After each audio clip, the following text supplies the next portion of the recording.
Harian batu. Burung kan? Oh my god. Burungnya. Jadi, kita dapat mengidentifikasi video tersebut bahwa orang itu mengalami gangguan psikotik. Nah, apa sih psikotik itu?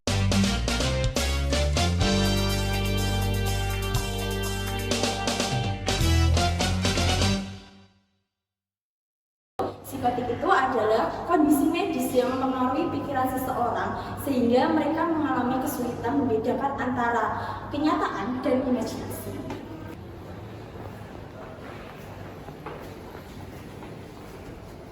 Nah, itu tadi adalah definisi dari gangguan psikotik. Selanjutnya ada gejala dari gangguan psikotik. Yang pertama, ada halusinasi. Halusinasi adalah suatu perilaku seperti melihat, mendengar, atau merasakan sesuatu yang tidak ada. Yang kedua, ada delusi. Delusi adalah sebuah keyakinan yang salah atau tidak akan berubah meskipun itu sudah terbukti nyata. Yang ketiga, ada pemikiran yang tidak teratur. Pemikiran yang tidak logis, tidak berarti, atau tidak ada kaitannya dengan kenyataan.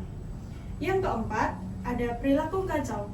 Perilaku yang tidak normal seperti berbicara dengan suara yang tidak ada, bergerak secara tidak normal, dan atau melakukan tindakan yang tidak berarti. Yang terakhir, ada katatonik. Katatonik adalah perilaku yang tidak bergerak seperti tidak berbicara, tidak bergerak, atau tidak bereaksi terhadap stimulasi. Terima kasih. Baik, berikutnya adalah etiologi dari gangguan psikotik. Yang pertama adalah faktor genetik. Faktor genetik sangat berpengaruh penting dalam terjadinya gangguan psikotik, di mana riwayat keluarga dapat meningkatkan risiko seseorang mengalami gangguan psikotik. Berikutnya adalah faktor neurologis. Faktor neurologis yang dimaksud adalah seperti gangguan pada dopamin, serotonin, dan glutamat di otak yang dapat menyebabkan gangguan psikotik.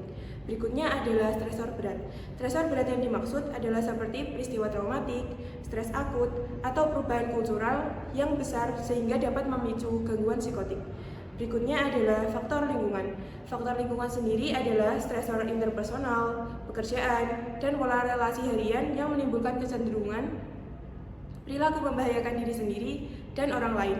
Kemudian adalah kondisi medis lain. Kondisi medis lain yang dimaksud adalah seperti cedera otak dan terjadinya tumor otak sehingga menyebabkan gangguan pada otak. Hal tersebut juga dapat menimbulkan gangguan psikotik. Selanjutnya, abnormalisasi otak, yaitu neuroimaging menunjukkan adanya perbedaan otak pada orang normal dengan pasien skizofrenia. Pada skizofrenia terdapat gambaran vertikal otak atau vertikal jantung, neurosar, penurunan volume otak di daerah temporal, medial, dan area hippocampus. Yang kedua, kelainan anatomi. Kelainan struktural otak yang berkembang seiring perjalanan waktu, termasuk penurunan volume seluruh otak. Pada weight and gray matter dan peningkatan volume ventricle lateral.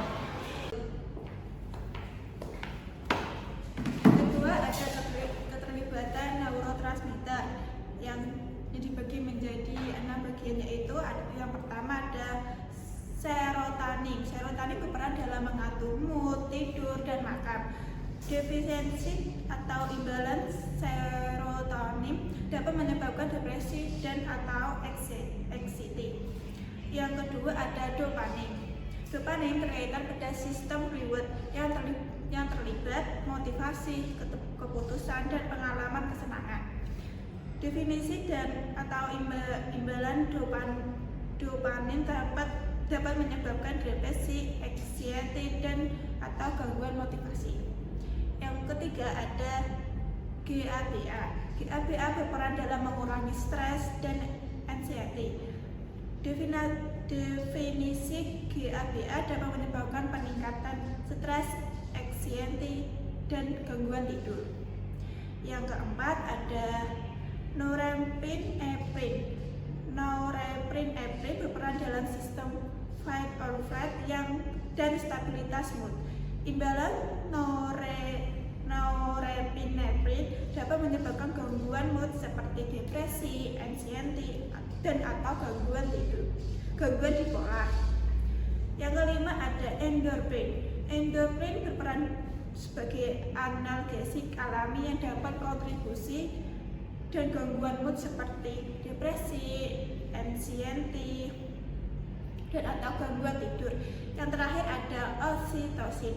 Oksitosin berperan dalam bonding sosial dan dapat berkontribusi pada gangguan mood seperti depresi, anxiety, dan atau gangguan tidur.